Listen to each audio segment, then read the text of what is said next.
Idowu Shekoni. And as always, I'm not alone. Yes, I am Adetoke Olaleye, and this is from me to you, from us here to you. Happy Easter. I know that a lot of us are enjoying, I've been seeing the enjoyment on the streets, people having fun, going from one place to another. Galilee. Yeah, so it's it's nice to be here, and of course we are going to keep you entertained and also informed at the same time. Yes, you know, Easter comes with a whole lot of, how will I say, reflection, you know, renewal after the Lent season. So everybody's in that, how will I say, recorrection mode. Everybody's different, everybody's new, everybody's redefined. Let me use that word. So I was speaking to someone recently, and the person was like, sometimes he wonders why we celebrate a whole lot, you know, when it's December, but not everyone really takes Easter very serious in terms of celebration. But the whole essence of Christianity rests on Easter. yeah. Because without resurrection, there's no life. There's no So life. without the life, what's the essence of Christianity? Yeah. So if you've not been taking Easter seriously, rethink it. Easter is everything there is when it comes to, you know, Christianity.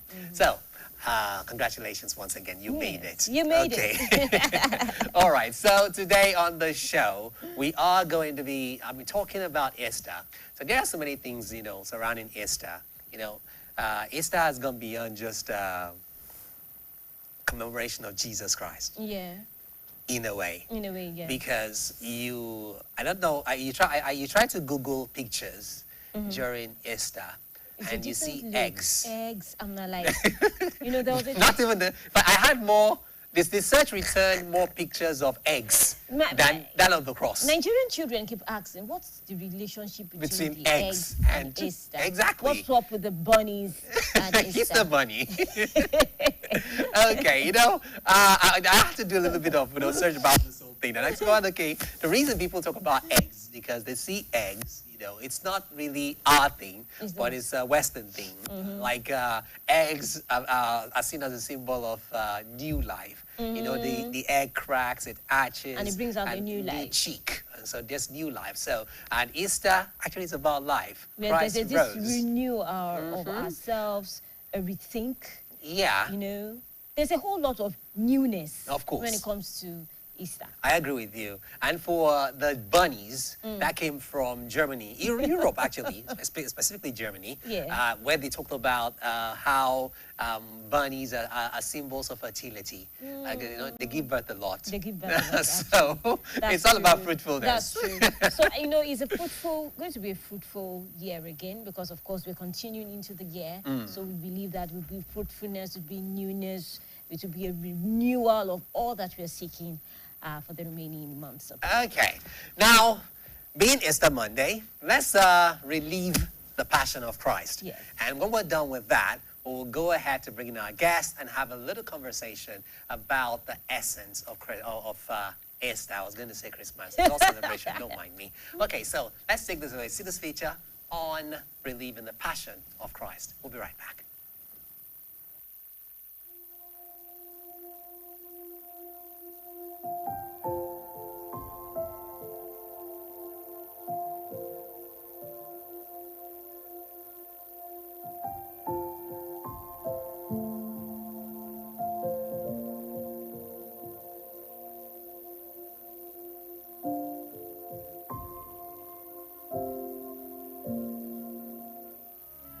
The night air was thick with the scent of olives and damp earth.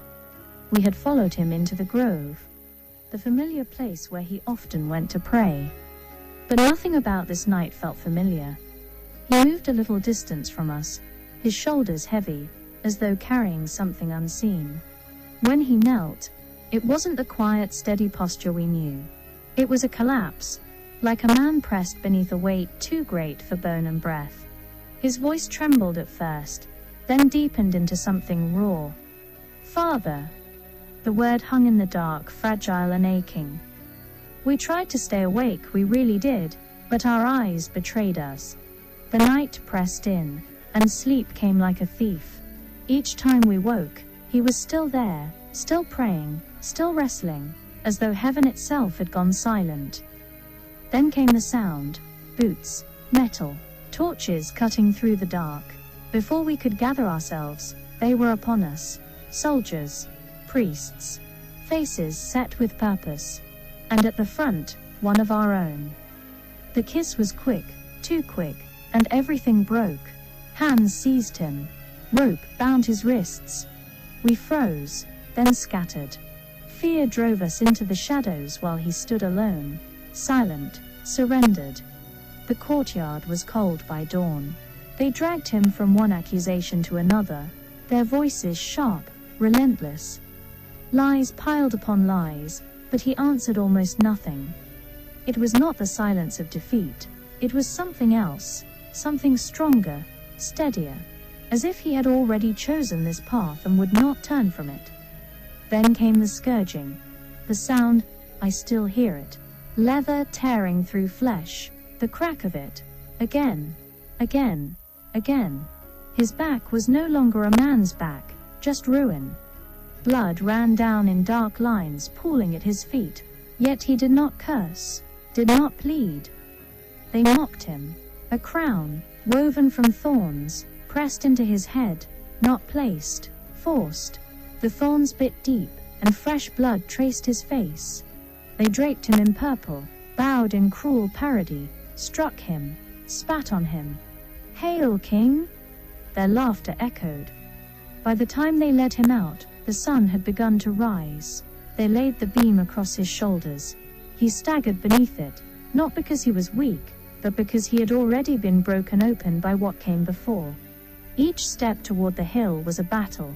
The road was lined with voices, some jeering, some weeping, most